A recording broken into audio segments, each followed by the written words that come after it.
everyone, my name is Kunal Arora. I'm a nutrition and diet coach and a fitness trainer, and today I'm here to talk about push-ups.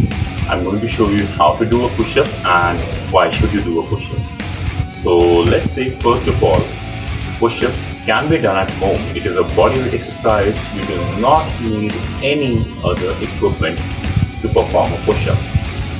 Secondly, it is a compound exercise, so it works on multiple muscles and joints at the same time. 3. It's a really good exercise for both those who are trying to lose fat and those who are trying to gain muscle. It works your chest, it works your arms, it works your shoulders, it works your abdomen. It really has a lot of benefits. So now I'm going to show you how to do it. Okay, so now let's start with a standard push-up. Remember to keep your body straight and your core tight. Okay?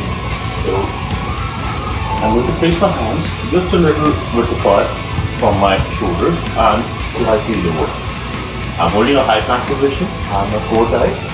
I'll keep my neck neutral and I'll go down. And back up. I'll breathe in when I go down and breathe out when I come back up.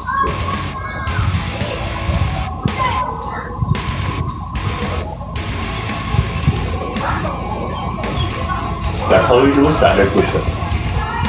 Now, if you're a beginner, you cannot perform a standard push-up here. You can always do it on your knees. So, in position, but on the knees.